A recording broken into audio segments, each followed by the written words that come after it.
हम भोजपुरी गायक सौरभ धवन समस्त श्रोता लोग के हम पैर छू के प्रणाम कर रहल बानी। रउआ लोग के बीच में एगो विदाई गीत प्रस्तुत कर रहल बानी। एगो लड़की के शादी होता तो ओकरा घर परिवार के लोग अपना मन के भावना कैसे व्यक्त करता, लिही ई गीत के माध्यम से सुनी।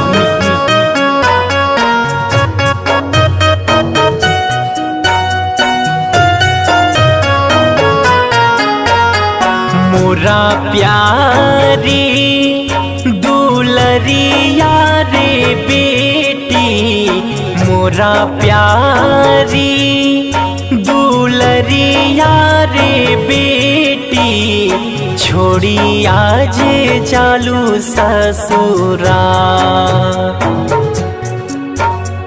मोरा प्यारी दुलरिया रे बेटी, छोड़ी आज चालू ससुरा। माई के आंगनवा सुना का के बेटी, माई के आंगनवा सुना का के बेटी, छोड़ी चललू घर परिवार। मोरा प्यारी दुलरिया रे बेटी, छोड़ी आज जालू ससुरा।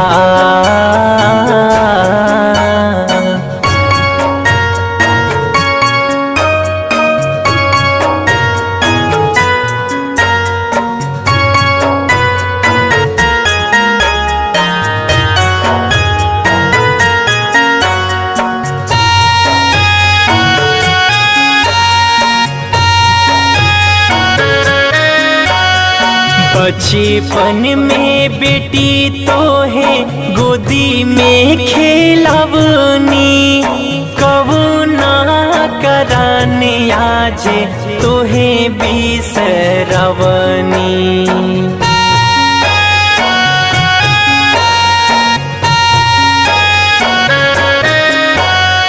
बचपन में बेटी तो है गोदी में खेलवनी, कवाना कराने आज तो है बिसरवनी। पापा के पगड़ी के लाज तू रखी है, पापा के पगड़ी के लाज तू रखी है, भूलई है जानी घरवा दुआर। मोरा प्यारी दुलरिया रे बेटी, छोड़ी आज जालू ससुरा।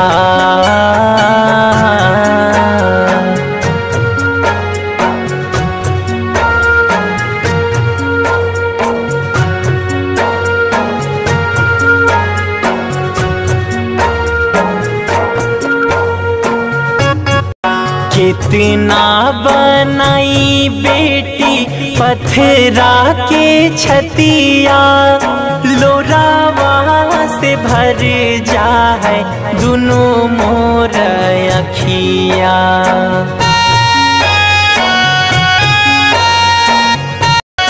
कितना बनाई बेटी पत्थरा के छतिया, लोरावा से भर जाए दोनों मोर अखिया। भैया तारवा तारे धई के याकवरिया, भैया तारवा तारे धई के याकवरिया, छूटी गेले बहिनी के प्यार। मोरा प्यारी दुलरिया रे बेटी, आजू छोड़ी जालू ससुरा।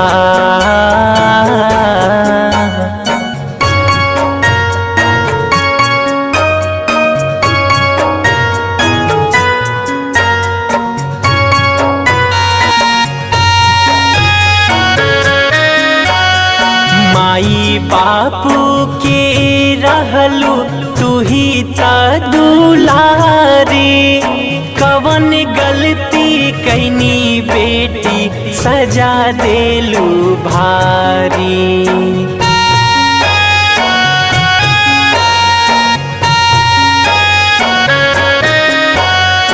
माई बापू के रहलू तू ही ता दुलारी, कवन गलती कैनी बेटी सजा देलू भारी।